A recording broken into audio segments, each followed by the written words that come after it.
Lubis. Saya Siratan Fadla. Saya Angela Azhara. Kita Kaira. Saya Jaki Putih Dongohan. Selamat menyaksikan. Di tengah kota Banda Aceh, berdiri megah Masjid Baitur Rahman yang menjadi sebuah simbol keagungan Islam dan ketahanan masyarakat Aceh. Sering disebut sebagai ikonnya Serambi Makam. Namun, siapa sangka di balik kemegahannya, masjid ini menjadi saksi bisu dari salah satu bencana alam terbesar dalam sejarah manusia.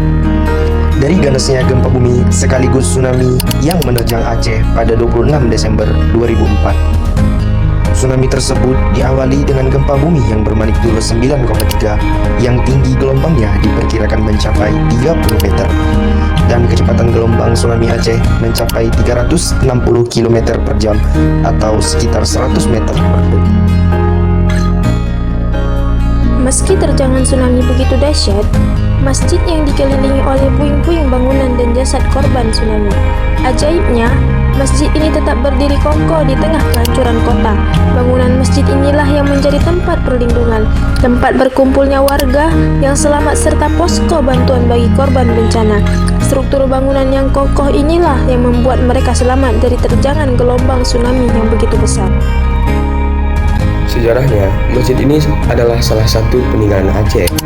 Didirikan pada tahun 1022 Hijriah atau 1612 Masehi oleh Sultan Iskandar Muda sebagai pusat ibadah Kesultanan Aceh dan pernah dibakar oleh Belanda.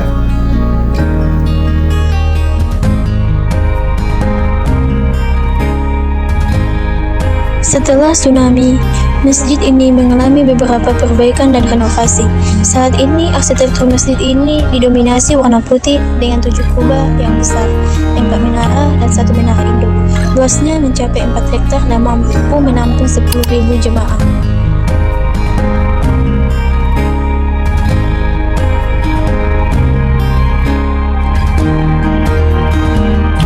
Kami juga mewawancarai para tokoh atau ustadz yang juga menjadi saksi pada dahsyatnya tsunami Aceh pada saat itu. Beliau merupakan salah satu korban yang juga menyelamatkan diri di Masjid Baitur Rahman tersebut.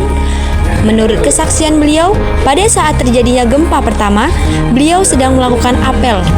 Pada saat itu, banyak orang yang berlarian pulang ke rumah masing-masing dan banyak pula yang berlarian ke masjid raya untuk menyelamatkan diri. Sesaat kemudian, air mulai naik dan meluluh lantahkan kota Banda Aceh dan sekitarnya.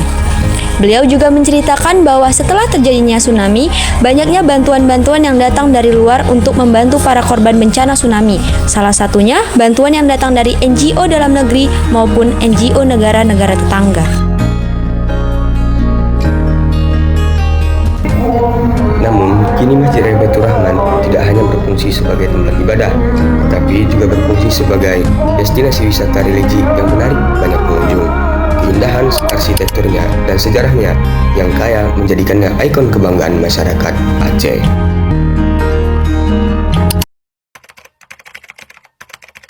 Dodon kisah saboh riwayat, kisah barodat di Aceh Raya. Lam karu Aceh